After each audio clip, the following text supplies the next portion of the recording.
ગાંધીનગર વાળા, જય જવાન, ખેડૂત એકતા, ખેડૂત એકતા. આપણે આજે નગરા ખાતે જે કિસાન મહાપંચાયતનું આયોજન કરેલ છે, મેં હમણાં કીધું કે હું તો નાની હતી ત્યારથી જોતી આવું છું કે દેશની અંદર જો સૌથી વધારે કોઈ પીલાતો હોય તો એ અત્યારે ખેડૂત જ છે. આત્મહત્યા જો કરવાનો સમય આવતો હોય તો એ ખેડૂતને આવે છે, કારણ કે ખેડૂત એ જગતનો બાપ છે અને આ બાપ સૌથી ભોળામાં ભોળો છે, એટલે આ બાપને વારંવાર છેતરવામાં આવે છે. હું હંમેશાથી જોતી આવું છું કે ખેડૂતને પાકની ધિરાણનો પ્રશ્ન હોય છે, પાણીની સિંચાઈનો પ્રશ્ન હોય છે, કમોસમી વરસાદને લઈને યોગ્ય વળતર નથી મળતું એનો પ્રશ્ન હોય છે, પણ જગતના બાપને સાંભળવા વાળું કોઈ છે જ નહીં આ જગતમાં. અને છેલ્લા 25-30 વર્ષથી ભાજપનું શાસન અહીંયા ચાલે છે, એટલે ગુજરાતની અંદર, આ દેશની અંદર ભાજપને હવે અહંકાર આવી ગયો છે કે અમને કોઈ કાઢવા વાળું છે જ નહીં. કોંગ્રેસે જોયું તો કોંગ્રેસે ક્યારેય વિરોધ પક્ષ તરીકે તેનું ઈમાનદારીથી કામ કર્યું નથી. ભાજપે ક્યારેય સામાન્ય માણસનું વિચાર્યું નથી. અને જ્યારે આમ આદમી પાર્ટી હંમેશા નાના અને સામાન્ય લોકોનો અવાજ બનીને જ્યારે બુલંદ અવાજ કરી અને સરકારની સામે લડવા નીકળે છે, ત્યારે સરકાર એ તમામ નેતાઓનું દમન કરે છે, ખોટા કેસો કરે છે. જેમ કે અમારા ચેતરભાઈ વસાવા, જે સામાન્ય લોકો માટે, આદિવાસીઓ માટે, એ લોકોના હિત માટે જંગલ, જમીન અને જળ તેમજ આદિવાસીઓ બાળકોના શિષ્યવૃત્તિ માટે લડતા હતા, જેમણે કોઈ હત્યા નથી કરી છતાં પણ એમના ઉપર 7 વર્ષની સજા કરવામાં આવેલી છે. તો આનાથી વધારે ઉદાહરણ કોઈ ન હોઈ શકે કે આ ભાજપ કેટલી ભ્રષ્ટાચારી છે. કોંઢની અંદર જોઈએ, મોરબીના જેતપરની અંદર જોઈએ તો પોતાના જ ખેતરની અંદર ખેડૂતોને અંદર નથી કરવા દેવામાં આવતા. એ જ ખેડૂત ઉપર, એ જ જગતના બાપ ઉપર લાઠીચાર્જ કરવામાં આવે છે.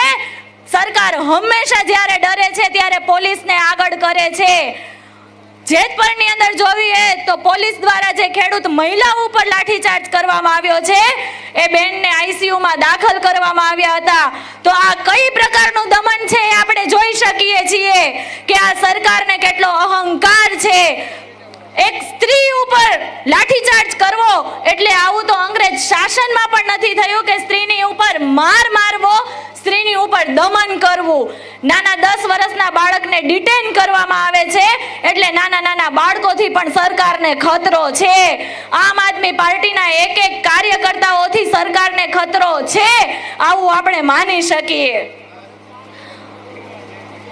વાત કરીએ, જ્યારે ખેડૂત પોતાના હક અને અધિકારની માંગણી કરે ત્યારે હંમેશા ખેડૂતોને આંદોલન કરવા પડે છે.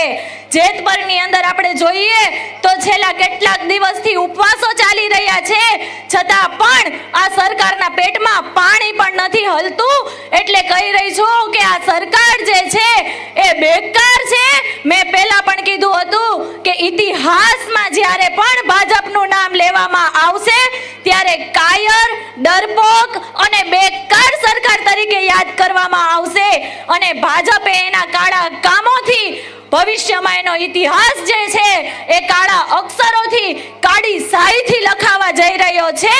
કારણ કે ખેડૂતો જે ઉપવાસ કરે છે એનાથી હજુ પણ એના પેટમાં પાણી નથી હલતું.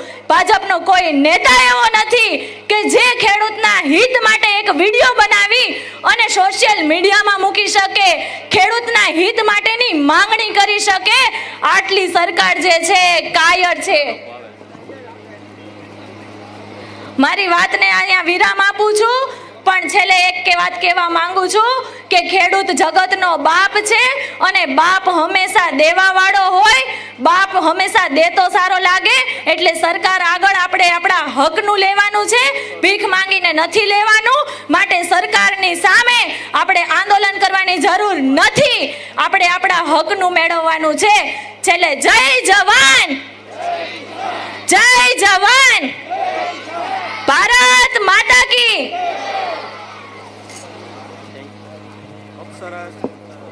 ખૂબ ખૂબ આભાર. આવી વિરાંગનાઓ જ્યારે ખેડૂતના ઘરે જન્મ લે, એક આપણે જોયું છે કે અહીંયાથી બુલંદ અવાજ છે અને એક